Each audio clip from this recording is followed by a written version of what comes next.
Chapter की starting में हमें दिखाते हैं कि बेक्युंग सोच रहा था पता नहीं मुझे यहाँ से जाते हुए बुरा क्यों लग रहा है। फिर वो वहीं पर थोड़ी देर के लिए आरी के पास रुक जाता है, मतलब उस बच्चे के पास, और उस बच्चे की गालों को छूने लगता है। ये देखकर वो बच्ची भी काफी खुश थी। ये देखकर अयोना कहती है, लगता है मिस्टर बेक्युंग आरी को आपके साथ रहना पसंद है। अयोना की ये बात सुनकर आरी सोच रही थी, क्या मुझे बेक्युंग पसंद है? ये वही बेकार आदमी है जिसने मुझे काटा था, ये मुझे बिल्कुल पसंद नहीं है। तभी आरी की आंखें बंद होने लगती हैं, उसे सब कुछ धुंधला धुंधला दिखाई दे रहा था। मुझे सब कुछ धुंधला धुंधला क्यों दिखाई दे रहा है? शायद ऐसा इसलिए है क्योंकि मैं सोई नहीं हूँ। अब हमें सीधा रात का सीन दिखाते हैं जहाँ पर आरी सोकर उठ चुकी थी। वो अपनी आंखें खोलते ही सोचती है, मैं यहाँ पर कितनी देर से सो रही हूँ, शायद मुझे यहाँ पर सोते हुए 2-3 घंटे हो गए। वो आदमी कहाँ पर गया? मुझे भूख लगी है। और वो मन ही मन खुद से ही बार बार बोल रही थी, कोई सुन नहीं रहा है क्या? मैंने कहा मुझे भूख लगी है। तभी उसे वहाँ पर किसी की थोड़ी आहट सुनाई देती है कि वहाँ पर कोई है। क्या यहाँ पर कोई भूत था? नहीं नहीं, ऐसी कोई बात नहीं है। इस दुनिया में भूत वूत नहीं होते हैं। क्या किसी ने यहाँ पर कोई जादू वादू कर रखा है? अरे नहीं नहीं, यहाँ पर कोई भूत नहीं हो सकता है ना। तभी उसे पीछे से किसी की आवाज आती है। वो कहता है, प्रिंसेस आरी आप उठ गई? आरी अपनी आंखें खोल के देखती है तो उसके सामने एक जानवर बैठा था। वो उसे देखकर डर जाती है और सोचती है, ये क्या है, मेरे कमरे में जानवर कैसे आ गया? तो वो जानवर कहता है, ये मैं हूँ प्रिंसेस आरी जहाँ, आप डरिए मत। ये सुनकर आरी सोचती है, जहाँ? क्या ये वही जहाँ है जिसे मैं जानती हूँ? क्या ये वही मूर्ख आदमी है जो हमेशा दूसरों को परेशान करता रहता है और रोता रहता है? लेकिन ये बिल्ली जैसा तो नहीं दिखता, फिर ये कौन सा जानवर है? अरे हाँ, ये लिंक्स है, मतलब ये बाघ जैसा ही जानवर होता है जिसे वन बिलाव कहते हैं। उसके बाद आरी शांत हो जाती है तो जहाँ उससे कहता है, शुक्र है आपने मुझे पहचान लिया, अगर आप मुझे नहीं पहचानती तो मेरे पास कहने के लिए कुछ नहीं था। ये बात सुनकर वो बच्ची सोचने लगती है, हाँ, क्योंकि मैं कोई साधारण बच्ची नहीं हूँ। मेरे पास एक रामबाण चीज है जिससे मुझे पावर मिलती है और जो मुझे मीहो ने दी थी। लेकिन मुझे आपकी वजह से दिल का दौरा पड़ने ही वाला था। क्या ऐसा इसलिए है क्योंकि ये एक बिल्ली जैसा दिखता है? क्या मैं इसलिए शांत हो गई क्योंकि मुझे ये सुंदर लगा? शांत हो जाओ आरी, मैं इस आदमी को मुझे हिप्नोटाइज करने नहीं दूंगी। फिर जहाँ कहता है, ये मेरा असली रूप है प्रिंसेस आरी, प्लीज अगर आप मेरे इस रूप को दोबारा देखें तो अगली बार डरना मत। ये बात सुनकर आरी सोचने लगती है, अगर मैं आपसे ना डरूं तो आपको एकदम से कहीं से भी निकल कर नहीं आना चाहिए। उसके बाद जहाँ कहता है, जब आरी बड़ी हो जाएगी तो उसे इन सब चीजों का पता चल जाएगा कि एलिब्रिज कभी भी अपना असली रूप नहीं दिखाते हैं। जैसे कि अयोना एक एलिब्रिज के रूप में एक डॉग है और वो काफी कमजोर है, और हम में सबसे ज्यादा पावरफुल एलिब्रिज बेक्युंग है। उनका असली रूप बहुत मजबूत और खतरनाक है, वो हम सब में से सबसे ज्यादा पावरफुल है। बेक्युंग मुझे अपना असली रूप नहीं दिखाएगा, लेकिन मैंने उनका रूप पहले ही देख लिया है। वहीं आरी जहाँ की ये बात सुनकर सोचती है, मुझे तुम में कोई इंटरेस्ट नहीं है जहाँ। और वहीं जहाँ अपनी बात आरी को बताया जा रहा था और बोल रहा था,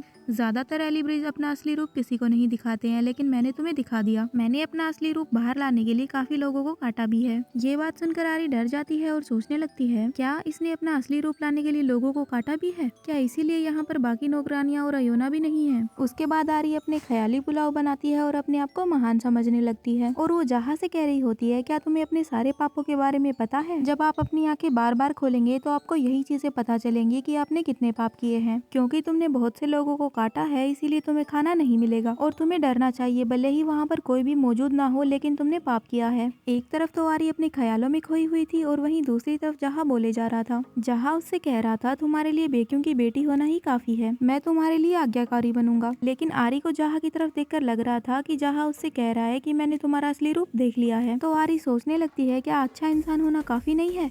जहाँ तुमने मेरा मूड खराब कर दिया है, तुमने मेरा मूड खराब करने की हिम्मत कैसे की? वहीं जहाँ ने रोना स्टार्ट कर दिया था और वो बोल रहा था, मिस्टर बेक्युंग ने मुझे कुछ भी नहीं बताया और ना ही मुझसे कोई वादा किया। मैं और मिस्टर बेक्युंग दोनों ऐसे ही हैं, हम दोनों एक जैसे हैं। जहाँ को देखकर आरी सोच रही थी, ये अब क्यों रो रहा है और इसे मुझे ये सब बताने की क्या जरूरत है। तभी जहाँ कहता है, मैं अपनी पूरी जिंदगी मिस्टर बेक्युंग को सौंप दूंगा। तो आरी सोचती है, तो फिर जाकर मिस्टर बेक्युंग को ढूंढो और उन्हें ये सब बताओ। फिर आरी मिस्टर बेक्युंग का नाम लेती है और बोलती है 1 2 3 और रोना स्टार्ट कर देती है। आरी बहुत जोर जोर से रो रही थी तो वहाँ पर बेक्युंग आ जाता है। बेक्युंग को वहाँ पर देखकर जहाँ भी डर जाता है और वहीं बेक्युंग जहाँ को घूर रहा था, क्योंकि जहाँ एक जानवर का रूप बनाकर बच्ची के सामने बैठा था, शायद इसीलिए वो रो रही होगी। बेक्युंग को ऐसा ही लगा। फिर जहाँ कहता है, मैं बस, मुझे फंसाया गया है। और वहीं वो बच्ची सोच रही थी, मैंने तो ऐसा कुछ भी नहीं किया। अब जहाँ आपने अपने पापों को स्वीकार कर लिया है।